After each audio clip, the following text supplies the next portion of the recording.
Assalamualaikum dan salam sejahtera. Ramai komen tentang video saya semalam, video tentang Najib Tun Razak tukar peguam. Saya telah menjelaskan apa sebab Najib tukar peguam dan ada ke tindakan ini wajar atau bijak. Tapi ramai komen mengikut emosi, tak berpandu kepada fakta undang-undang. Jadi biarlah saya hari ini terangkan sikit how the law works. Sebab saya tengok yang komen pun ada gak lawyer seorang dua. Dia claim lah yang dia ni lawyer dan dia kata ini hanya taktik untuk nak delay kes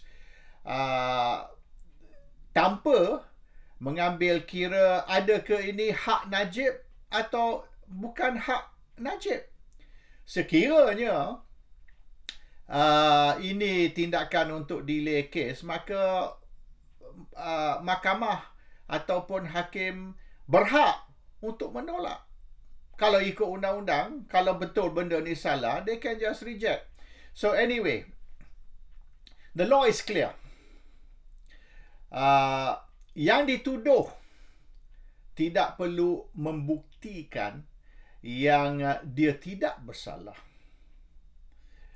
Yang menuduh perlu membuktikan yang dituduh bersalah.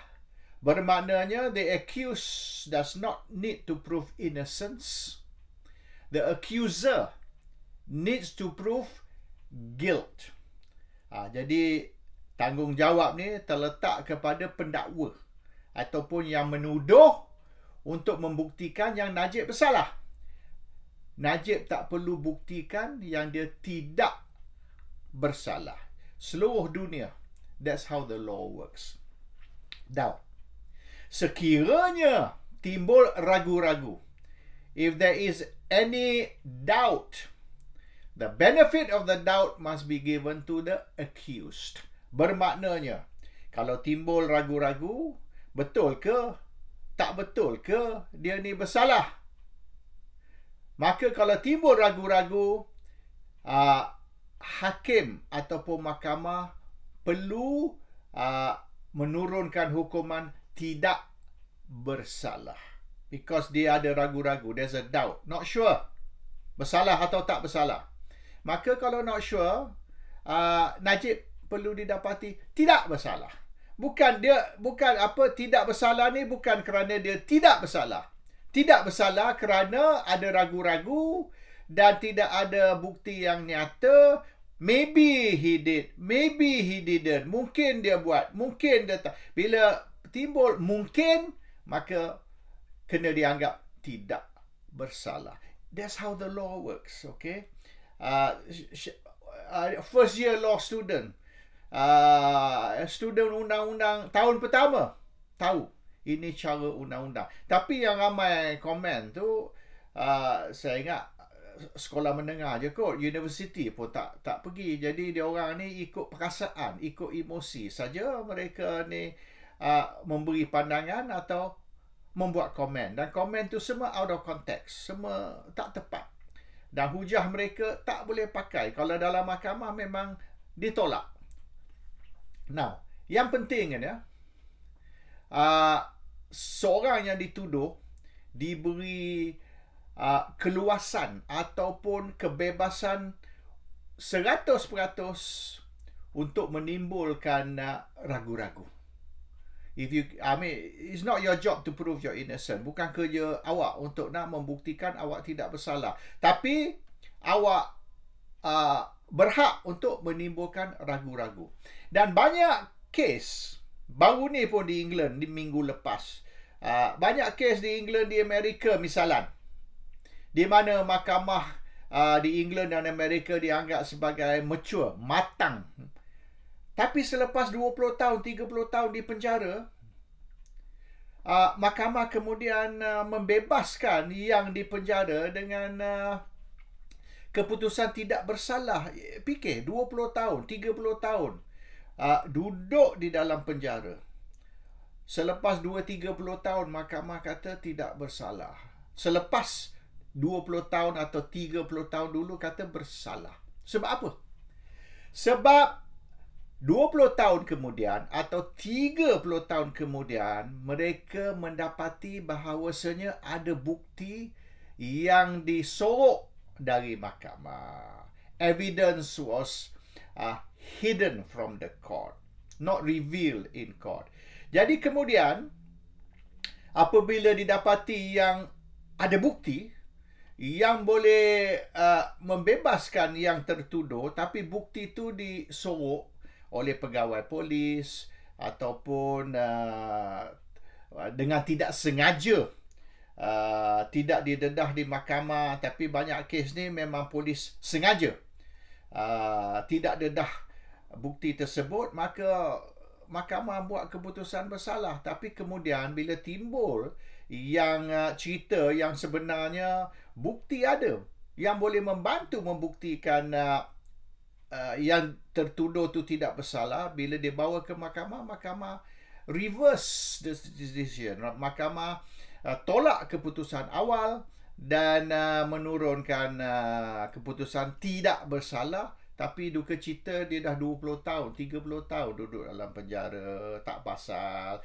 Banyak kes macam ni berlaku. Jadi yang dituduh ni diberi kebebasan untuk bawa bukti baru sekira ada. Dan menimbulkan ragu-ragu sekira bukti tersebut boleh menimbulkan ragu-ragu. Is the right of the accused, hak yang dituduh. Kita tak mau macam kata di England, di Amerika, lepas 30 tahun barulah timbul isu bukti baru dan didapati actually betul dia ni tidak bersalah, tapi kerana bukti itu tidak didedah terlebih awal ataupun masa bicara, kawan tu didapati bersalah dan duduk dalam penjara 2-30 tahun. Dan seorang yang dipenjara 2-30 tahun padahal tidak bersalah, tidak menerima ganti rugi dari kerajaan. Ini yang duka cita. Kalau you dapat damages, okey tak? Tapi tidak. Jadi sia-sia 20-30 years of his life, 2-30 tahun dibazir, duduk di dalam penjara apabila kawan tu yang sebenar tidak bersalah. Jadi perkara ni memang di dalam undang-undang ada. Bermaknanya, now, betul ke Najib bersalah? Kalau betul, end of story. What happen kalau mungkin ada bukti atau mungkin sesuatu perkara timbul macam yang kes di England minggu lepas ni, di mana polis sorok bukti yang boleh membantu tertuduh atau yang dituduh, dan mahkamah berdasar kepada bukti itu akan mendapati yang dia tidak bersalah, tapi kerana polis main kotor, dia sorok rahsia ni, maka kawan tu dinyaya. So in this case, Najib berhak, hak Najib untuk membawa bukti baru sekira ada, dan sekira bukti ni boleh bukti ni tidak perlu membuktikan yang Najib tidak bersalah, tak ada. Bukti ni kalau setakat menimbulkan ragu-ragu pun cukup. As you know, even if the new evidence can raise doubts, not prove innocent, raise doubts, mungkin dia dinyaya, mungkin dia tidak bersalah, mungkin pun sudah cukup. Jadi whether you suka tak suka Najib, whether you rasa Najib ni orang jahat ke orang baik ke, tak timbul. Isu dia, everybody has a right to a fair trial. Semua orang, musuh kita ataupun kawan kita, dia berhak dibicara dengan adil. Dan keadilan termasuk ruang yang luas untuk menimbulkan apa saja ragu-ragu tentang tuduhan tersebut. Dan sekiranya pihak pendakwa tak boleh bukti 100% tanpa ragu-ragu, maka Najib boleh didapati tidak bersalah. That's how the law works. If you don't like how that law works, saya ada satu cadangan. Kalau tak sukalah undang-undang sekira tersebut, maka senang saja kita ambil undang-undang Islam, undang-undang Allah. Kita laksanakan hudud. Dan apabila orang tu curi, kita potong tangan. Apabila orang tu buat satu perkara rogol ke, rompak ke, penderhaka ke, kita pancung kepala. Dan kalau kemudian didapati tidak bersalah, ialah kepala dah dipancung, tangan dah kudung, you cannot do anything. Assalamualaikum. Salam sejahtera.